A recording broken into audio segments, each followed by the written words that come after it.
I am mortified at the way the federal government is running away and running roughshod over states' rights. How do we control this? How do we control a runaway federal government? I believe the Founding Fathers left us a mechanism to take care of this, and that is to call a constitutional convention. The polls have never shown such strong majority of objection to some federal program as have been shown in this Affordable Care Act. This is an exceptional opportunity as well as a need for action. My whole life I have seen the continuous growth of federal government and the usurpation of power. Remember when under Eisenhower, he just had a Department of Health, Education, and Welfare. Carter created the Department of Education and has tried his best to take over all public education in the country. I think it was Nixon who created the Department of Energy. And that has given us some problems, as well as the EPA and OSHA. Bush created Homeland Security, and another huge increase. There have been many people that worry about a runaway convention. I think it is very unlikely. I wish I hadn't been buried in House Bill 2 with its 170-odd different sections over the last 3 or 4 days, because I meant to prepare better for this and found myself when I left home without some of the things I thought I had in my briefcase. I had plenty of my stuff on finance. But anyway,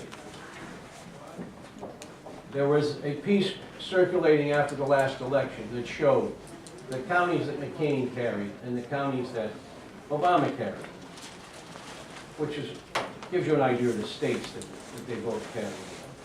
And the acreage was about 70 or 80% of the acreage in the country was carried by McCain.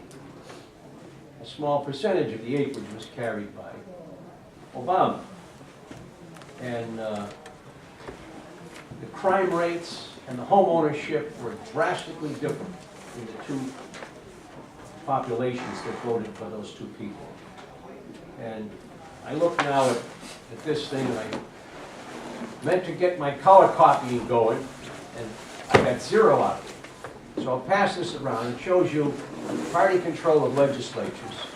There are now 25 Republican control, 1 Nebraska, and my colleagues that I run into in Alec give me the impression that it's a fairly conservative state.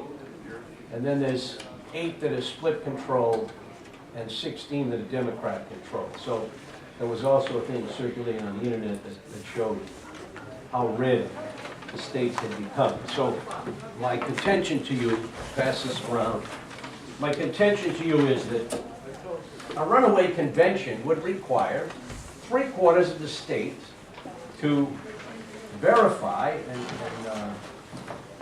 and vote for something that we would think was ridiculous.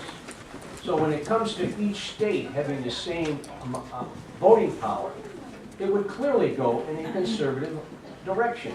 It would not go in the liberal direction, which government now goes because of population trends. The majority of the people that voted for Obama were low on the home ownership and high on the dependency and public assistance group. So I was somewhat mortified last year. I thought it was a no-brainer. I was busy between 3 committees, including sitting on one with you, Mr. Chairman, as well as Ways and Means and Finance as I came back, and I was mortified to see that suddenly we rescinded our call for a constitutional convention, which was strangely enough backed by both the far right and the far left. And this was a piece that I believe Representative Vito was passing on yesterday. And it also shows a similar pattern of the states to what you see there. The East Coast and the West Coast and much of some of the Midwest are the strongholds of those counties I mentioned that went through Obama. And I hope you brought more of these because I already have the one. But it does show a good map. We all have. We all have. We all have it. We all have it. Yeah, we all have I it. don't know that we all have. Probably Representative Vita has more. I can get more. But not Right. exactly I might have. But it does show some of the pros and cons. It is at least somewhat balanced apiece. I ran into a gentleman at my last ALEC convention, which, as many of you know, including Representative Burrish, is a fairly conservative group of legislators. And the people that come there are fairly conservative groups. And so this gentleman was backing a call for a constitutional convention. And he gave me the material which I will provide to this committee as soon as I find it at home. But it was buried amidst all my minutes and notes from finance and HB2. And I apologize, his name is Fruit. And I think I sent it to some of you possibly, the emails that he forwarded. This is his plan. He's working, last time I spoke to him, he had a majority of the states, 26 or 27, where we had filed all the same language, because his contention was, if you change one word when you call for a constitutional convention, the federal government, which is required to do it, will throw it out. So if one state says we want to call a constitutional convention, another one comes in from another state and say, well, these guys are calling for something different than these guys. So all of those have to be in the same. So that's the thing he's coordinating, to get all those applications to be reading the same. And then once the convention is called, these are the reasons he wants to call it. 4 very narrow reasons. We will then at this convention file change to the Constitution that will do 1, call for a balanced budget without gimmicks. Number 2, only 1 item per bill that is filed in the Congress, not throwing on the congressional pay raise for some cancer cure bill. But each bill's a standalone, and it has to be 1 item.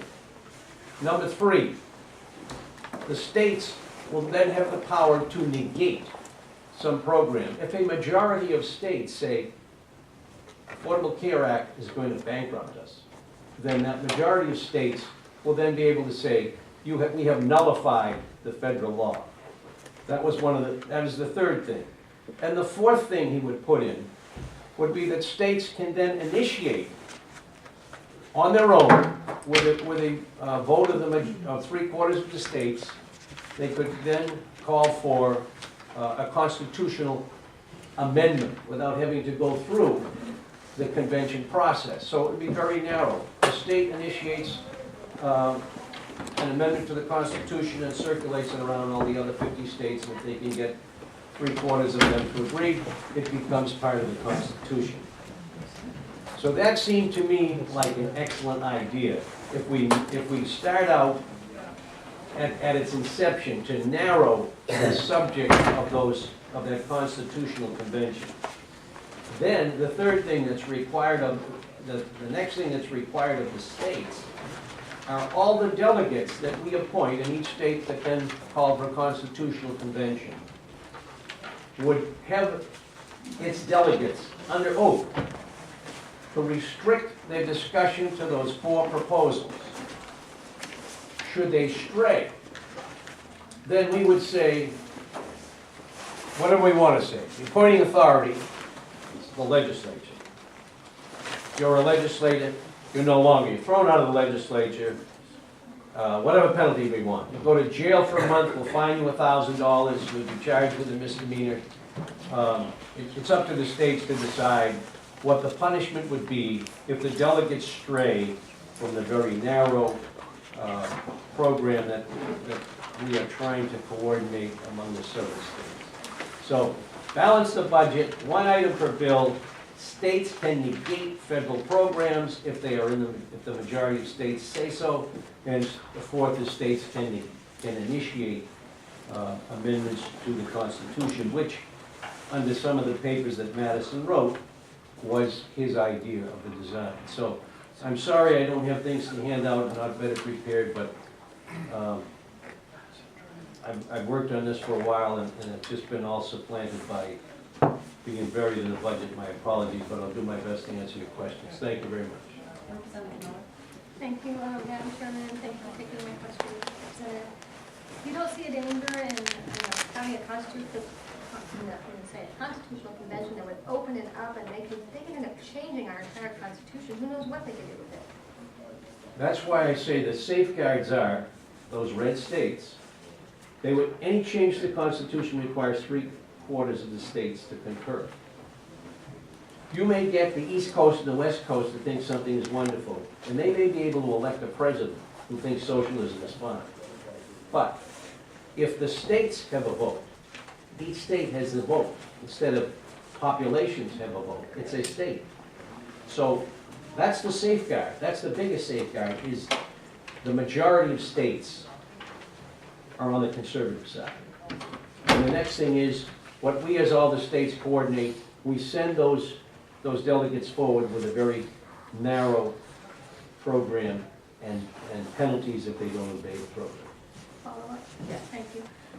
All right, so I see what you mean by, we're in the majority right now, the Republican, conservative, but we open it up and have a constitutional convention, then when we lose power, then the left could also have a constitutional convention.